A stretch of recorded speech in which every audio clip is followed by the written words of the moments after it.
The 2025 Elimination Chamber is now in the books and will not soon be forgotten. Not only did Saturday's event offer some great matches and some memorable moments, but the ending will be talked about for years to come. So I just wanted to take a little time to review what happened and share my thoughts on where things go from here.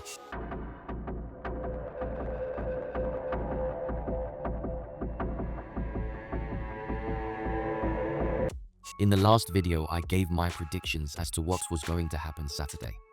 Let's see how we did. I would say I did okay. About 50-50 when it came to picking winners, and there were some other things I got right. The women's Elimination Chamber match was really good. Did that go the way you thought it was going to go? No, it did not. Starting off with the return of Jade Cargill and ending with the winner being Bianca Belair. I didn't see any of that coming. Although to be fair, I was going to mention Jade in my prediction video, but I've expected something like that to happen so many times before, only to be disappointed that I didn't bother mentioning it this time. So it looks like at WrestleMania we might be getting a Jade Cargill versus Naomi match, and it will be Bianca versus Rhea Ripley for the women's world title. Some people online have been suggesting that we might get a triple threat with Io Sky, but I hope not. Yeah, sometimes triple threats can be good, but when it comes to title matches, especially at WrestleMania, my preference is for one-on-one matches.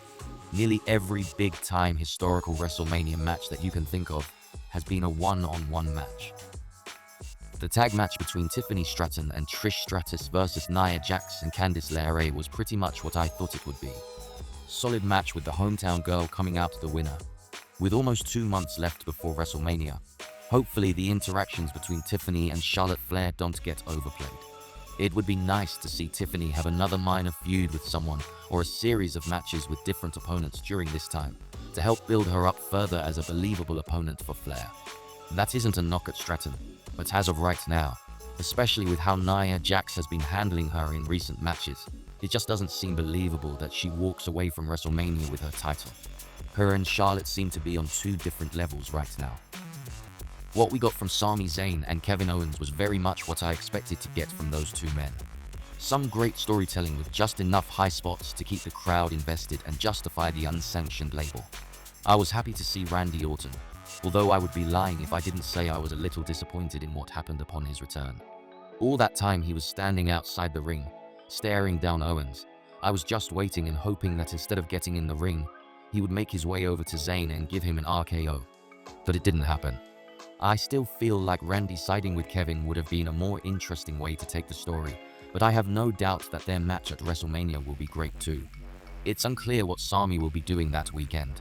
The way things have been going, perhaps he will be in a match with Karrion Kross. I guess we will just have to wait and see.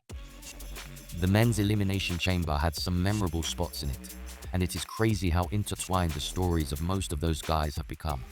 While that is interesting, hopefully it will not continue much past WrestleMania, and we will get to see all these guys in some new feuds. In the aftermath of that match, it seems as if we will be getting a Damian Priest, Drew McIntyre match in Las Vegas. While I still think Logan Paul versus CM Punk will also be on that card, after the events of Saturday, it seems like that match might become a triple threat with Seth Rollins being added. Since the Royal Rumble, people online have been suggesting that we might see a Punk, Rollins, Reigns triple threat on the grandest stage of them all, but right now it makes more sense for Logan to be involved rather than Reigns. Which brings me to the winner of the match, John Cena, and what occurred after his win when Cody Rhodes gave The Rock his answer about becoming the final Boss's champion. I will admit, although I predicted Cena would win, I was a little disappointed to be right. That was until he attacked Cody Rhodes. I never saw a John Cena heel turn coming, and anyone who says they thought he would turn on his farewell tour is a liar. It looks like again this year Cody has a big hill to climb if he wants to be champion. Since Saturday, people online have been wondering if we will see anyone else align themselves with The Rock and Cena. I don't know if that will happen, but it would be very interesting if Roman Reigns decided to join his cousin and Cena. Not only would it tie into last year's WrestleMania, but it would also prove Kevin Owens has been right this whole time. With that said, I could just as easily see Roman siding with and helping Cody Rhodes. It might be a little harder to sell that story, but I'm sure they could find a way. Whatever happens with this feud and all the others, I'm sure the next 7 weeks are going to be quite entertaining. It is clear now that we are definitely on the road to WrestleMania.